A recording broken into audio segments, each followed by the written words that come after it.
ఇకపై మీకు ఇష్టమైన ఫేవరెట్ సీరియల్స్ యొక్క ఫుల్ ఎపిసోడ్స్ యూట్యూబ్లో అందుబాటులో ఉండవు. కేవలం సన్నెక్స్లో మాత్రమే ఫ్రీగా చూడొచ్చు. అక్క, ఇలా తింటుంటే కార్తీక మాసంలో వనభోజనానికి వచ్చినట్టు లేదు? నాకైతే ఇదొక కొత్త అనుభూతినిస్తుందను.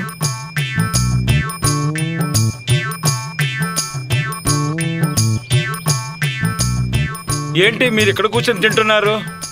ఇక్కడ తినకూడదు.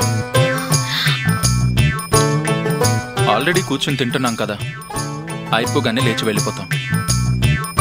సరే, జాగ్రత్తగా తినండి. తిన్నాక నీట్గా క్లీన్ చేసి వెళ్ళండి. హలో, ఎవరిని పట్టుకుని ఏమంటున్నావు? ఏంటమ్మా గట్టిగా మాట్లాడుతున్నావు నువ్వు? మిస్టర్, ఈయన ఎవరో తెలుసా? Famous doctor. ఈవిడెవరో తెలుసా? Akshara hospitals managing director. నేను మా అక్కకి ముద్దుల చెల్లెల్ని. మా అక్క బావల్ని, భార్యాభర్తల్ని, ఆదర్శ దంపతుల్ని పట్టుకుని క్లీన్ చేయండి అంటావా? అసలు ఇక్కడికి మా అక్క బావ ఎందుకు వచ్చారో తెలుసా? మీ హాస్పిటల్లో కొత్తగా ఒక బ్లాక్ ఓపెన్ చేశారు కదా, దానిని ఓపెన్ చేయడానికి వచ్చారు. సారీ మేడం, తెలియక అడిగాను. ఏదైనా కావాలా చెప్పండి మేడం, తీసుకొస్తాను.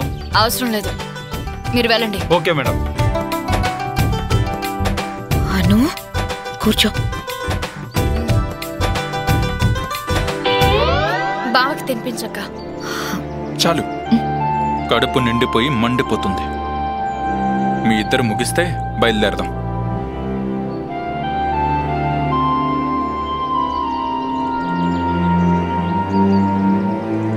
చూడు, నేను నీకు జీతం ఇచ్చి ఇక్కడ పెట్టుకుందెందుకు?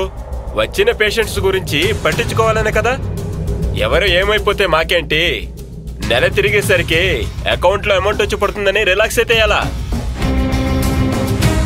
ఒక పేషెంట్ ఎమర్జెన్సీ కోసం మన హాస్పిటల్కు వచ్చిందంటే తను తిరిగి వెళ్లే వరకు మన ఫ్యామిలీ మెంబర్లా ట్రీట్ చేయాలి కదా. తను చెప్పకుండా వెళ్ళిందంటే అది కేవలం నీ నిర్లక్ష్యం వల్లే. మొదటి తప్పు కాబట్టి తిట్టి వదిలేస్తున్నాను, లేకపోతే ఉద్యోగం నుంచి తీసేసేవాడిని. వెళ్ళు. Sorry sir. వెళ్ళు. లత గారు, ఒక పేషెంట్ డీటెయిల్స్ ఏమీ తీసుకోకుండా తనకి ప్రాపర్ ట్రీట్మెంట్ ఎలా చేస్తారు? అంటే తనకి ఎవరు లేరేమోనని. తనకెవరూ లేరని మీరెలా అనుకుంటారు? తనకెవరూ లేకుండానే ప్రెగ్నెంట్ ఎలా అవుతుంది? మీతో పాటు ఫ్యామిలీ మెంబర్స్ ఎవరినైనా తీసుకొని వస్తేనే ట్రీట్మెంట్ చేస్తానని ముందే చెప్పాలి కదా. తను ఎన్నిసార్లు వచ్చినా కూడా క్రిటికల్ పొజిషన్లోనే వచ్చింది సార్. ఆ సిచ్యువేషన్లో మనం ట్రీట్మెంట్ చేయడం తప్ప ఏం చేయగలం సార్? మనం పేషెంట్ గురించి ఆలోచిస్తాం, కానీ ఇప్పుడు తను చెప్పబెట్టకుండా వెళ్ళిపోయింది. ఏదైనా జరగరాంది జరిగితే, అబార్షన్ అయిపోతే అందరూ వేలెత్తి మనల్ని దోషులుగా చూపిస్తారు. పోలీస్ కేసులు పెట్టి మన మీద మీడియాలో రాంగ్ గా పబ్లిష్ చేస్తారు. మన హాస్పిటల్ యొక్క రెప్యుటేషన్ పాడైపోతుంది. Sorry sir. ఈసారి తను వస్తే అన్ని డీటెయిల్స్ తీసుకున్న తర్వాతే నేను ట్రీట్మెంట్ చేస్తాను. తనకే కాదు, ఎవరు వచ్చినా ఎవరికైనా ప్రాపర్ ప్రొసీజర్ ఫాలో అయ్యాకే మీరు ట్రీట్మెంట్ చేయాలి. ఎదుటి వాళ్ళకి బ్లేమ్ చేసే అవకాశం ఇవ్వకండి. Okay sir. Now you can go.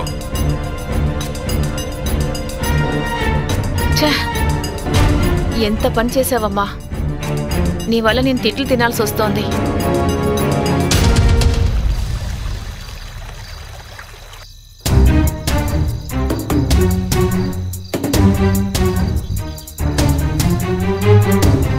నాకెందుకు ఇంత టెన్షన్? నేను ఏ తప్పు చేయలేదు, అబద్ధం చెప్పలేదు. మరి నేనెందుకు దోషిలా భయపడాలి? నేను చేసింది నేరం కాదు, వాస్తవాల్ని తెలియజేయాలనుకున్నాను. అక్షర్కి నాకు మధ్య శాశ్వత దూరం పెంచుకోవాలనుకున్నాను. అందులో తప్పే ఉంది? అను, ప్రతిసారి నన్ను నిజం చెప్పకుండా ఆపేస్తున్నావు. అక్షర ఎలా రియాక్ట్ అవుతుందో, తను ఏమైపోతుందో అని నా చేతులు కట్టేస్తున్నావు. నన్ను అక్షరతో కలపాలని చూస్తున్నావు కదా అను. బావా, నువ్విక్కడున్నావా? నీకోసం ఇల్లంతా వెతుకుతున్నాను తెలుసా? దేనికి? మళ్ళీ నన్ను ఇరికించడానికా, లేకపోతే మీ అక్క దగ్గర నన్ను బ్యాట్ చేయడానికా? ఏంటి బావా, నా ఎజెండాని అది? నాకు వేరే ఏ పని లేదన్నట్టు మాట్లాడుతున్నావు. మీ అక్కని నాకు అంటకట్టి, నాకు భార్యగా కట్టపెట్టి, మీరు చేతులు దులుపుకోవాలని నా మీద కక్ష కట్టి, ఆ అక్షరాన్ని నా మీదకి రెచ్చగొట్టి, వ్రతాలు పండగలతో నన్ను ఇరకాటంలో పెట్టి, మీరు మాత్రం వేడుక చూస్తున్నట్టు ఒడ్డున కూర్చుని నా ఇబ్బందికరమైన పరిస్థితుల్ని కళ్ళార్పకుండా చూస్తున్నారు కదా. బావా, నిన్నిబ్బంది పెట్టడం మా ఉద్దేశం కాదు.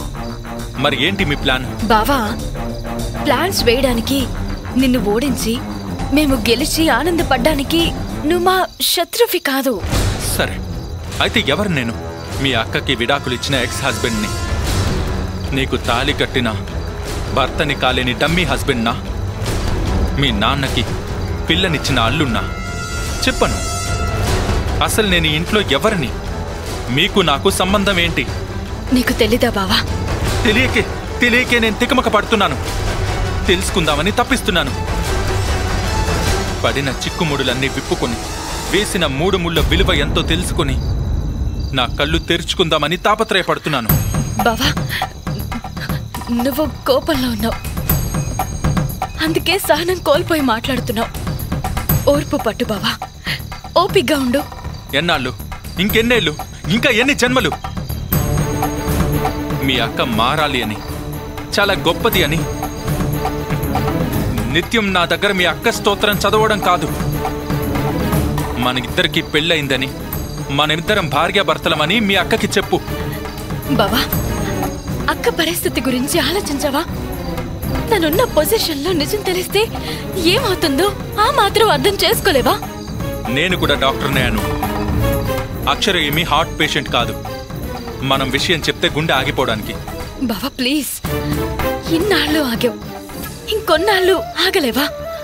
ఇంకెన్నాళ్ళాగినా మీ తీరు మారదు. నాకు వేరే దారి దొరకదు. కట్టిన అబద్ధాల గోడల్ని బద్దలు కొట్టి వాస్తవమేంటో అక్షరకి చూపించాలను. అప్పుడు అక్కకి ఏదైనా జరిగితే? ప్రాణం మీ అక్కదే కాదను, నాది కూడా. నిత్యం ఈ సమస్యల సుడిగుండంలో చిక్కుకుని పొంచి ఉన్న ప్రమాదం నుంచి ఎలా తప్పించుకోవాలో తెలియక ఈ గజిబిజి గందరగోళానికి స్వస్తి పలుకుదాం. మనం ఆడుతున్న ఈ పరమపద సోపానంలో ఆ పాముల్ని దాటి నిచ్చెన ఎక్కి ఇద్దరం కలిసి ఒక ఇంటికి చేరదాం. బావా, నువ్వు ఈ రోజు నన్ను స్వార్థపరుల్లా చూసినా, నాది సంకుచిత భావం అనుకున్నా పర్లేదు. నేను వెళ్ళి మీ అక్కకి అసలు విషయం వివరంగా చెప్తాను. బావా బావా, ఎంత చెప్పినా, ఎంత బ్రతిమలాడినా బావ వినేలా లేడు. ఇప్పుడేం జరుగుతుందో ఏంటో.